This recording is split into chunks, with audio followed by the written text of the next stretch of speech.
I live here since 1976. I raised my 2 girls, I raised my 8 grandchildren, and then I raised 2 of my great-grandbabies here. Adaya Sanchez is one of many individuals who was victimized by the PACE program.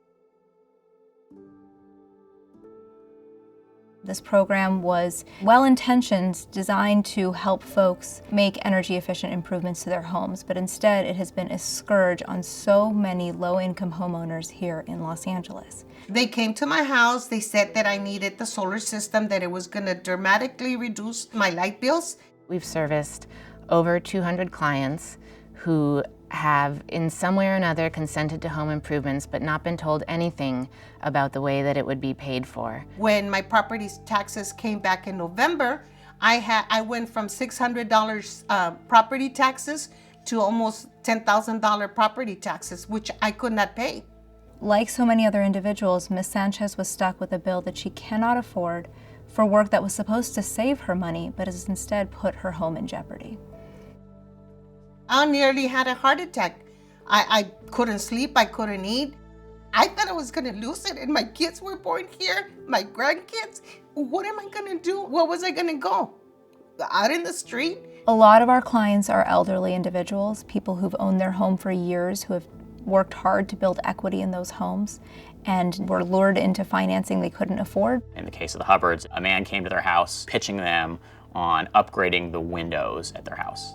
The Hubbards were not informed about the price of the upgrades until after the work had already been done, and that was then tacked on to their property tax assessment. The assessments would have been over $120,000. And so for an elderly couple who's living on a fixed income, they had no chance. I mean, if this had kept going the way it was going, they were going to lose their family home. It made me feel awfully bad from losing my house that I had been here for 50 years. It's our belief that the PACE program right now is creating the biggest foreclosure crisis that we've seen in this office since 2008. It is insidious what's happening. I mean, the idea that human beings could take advantage of other human beings at this level and go to bed at night and hug their kids is rather extraordinary in and of itself. The biggest problem in our legal system is not that people don't have rights. It's that they don't have remedies. I contacted my neighbor. I didn't even have money for an attorney. So he said, call public counsel. They do all these kind of cases and maybe they can help you. And that's when I started calling them.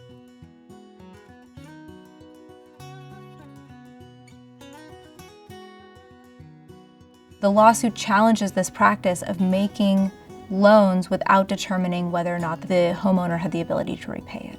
In the interim, we are working with individuals who are on the brink of losing their home to try and come up with other solutions while the class action lawsuit progresses. I did want to stand up and be heard because it's not fair.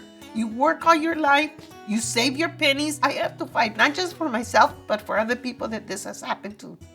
We ended up filing suit in the fall of last year, and we were able to come to a resolution that worked out and put the Hubbards on a path to financial security, and the threat of them losing their home was gone. Well, you can imagine how that made me feel, like a mountain off of my shoulders, And I told him, I said, well, I just don't have the words to express how I feel about what you have done for me, and it's all pro bono.